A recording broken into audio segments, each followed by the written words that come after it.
Yo, what's up? Kamusta kayo mga tolits? Yan, kasama ko nga pala si Utol kasi pupunta kami sa Beyond Massage. Yan, papa-massage therapy kami ngayon dahil sobrang pagod na training araw-araw tsaka bakbakan kasi yung mga games namin. Kaya yan, kailangan namang alagaan yung katawan. At dito, nakarating na kami sa place nila. Yan nga pala yung place nila. Solid dito. At yon, dito naman, umpisan na kagad namin yung first session. Yan, na-explain muna ni Kuya. Electrotherapy. Tapos, it's more of static energy. Yung minsan kapag nagdidikit yung siko natin, tapos yung parang nagka-ground. So, ibig sabihin kasi nun, maganda na yung circulation ng blood. Kasi kapag maganda yung circulation natin ng blood, nagkakandak siya ng electricity, which is yun yung static energy. Kaya ayan yung first step natin, sir, yung electrotherapy. Tapos ang pinaka-aim niyan para hindi kayo mabigla or matrauma yung katawan nyo sa gagawin nating method. Kasi nga, kumbaga parang sa basketball, warm up siya. Maganda na yung circulation ng blood, mainit na, pwede mo na siyang i-stretch, pwede mo siyang i-release. At yan, second step nga pala ginawa ni Kuya dyan, yung nirelease ako, kumbaga minasahe niya muna para yun, lumambot muna yung muscle, and then yan, kinoriente niya muna, tinense niya muna yung buong katawan ko para yun nga, tuluyan lumambot para mas madaling makarecover.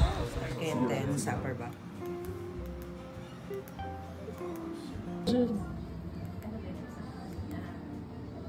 Ito, sir. Okay na, sir. Ang kalapilas tayo, sir, ha? And then, habang tinetense nga pala ako, yan, inu-ultrasound yung isa kong ankle kasi medyo namamaga. Dahil natapilok ako nung last game, medyo sumasakit siya. Kaya yan yung pinang-re-recover sa injury ko. Yan.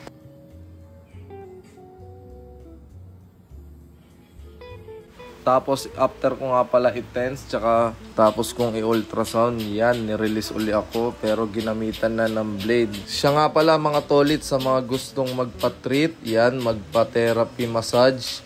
Dito lang yan, chat nyo lang yung page nila, Beyond Massage, yan. Sobrang solid dito mga tolits, kompleto yung gamit nila.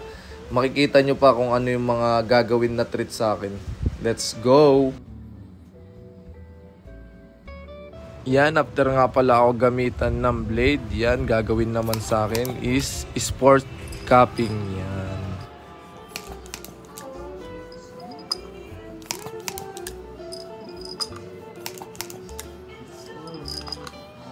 At yung next naman is deep tissue release. Exhale, isa pa, inhale, exhale, last one, sir, inhale, exhale, good. And then, yung next naman yan, gun therapy naman tayo.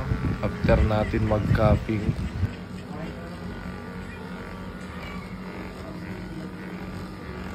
After i-gun therapy yung back ko, yan, pinatungan na, pinul back cupping na yung likod ko. Tapos habang ginagun therapy yung legs ko, yan. Napaka-solid yan mga tolits. And then after that, yan, leg compression therapy naman tayo habang naka-cuffing yung dibdib ko dyan. Yan, makikita nyo sa video.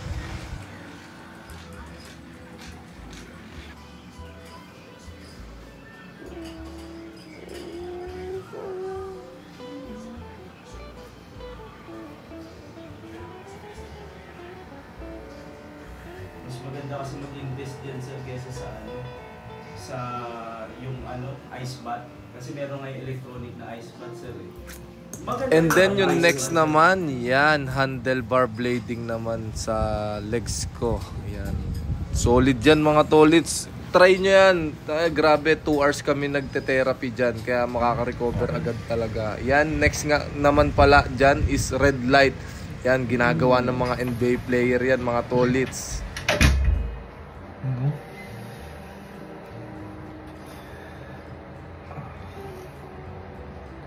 Relax lang mga tolits. And then after ng red light, yan, diretso na agad sa sauna. Yan nga pala yung last session ng therapy massage namin dito sa Beyond Massage. Yan, makita nyo dyan.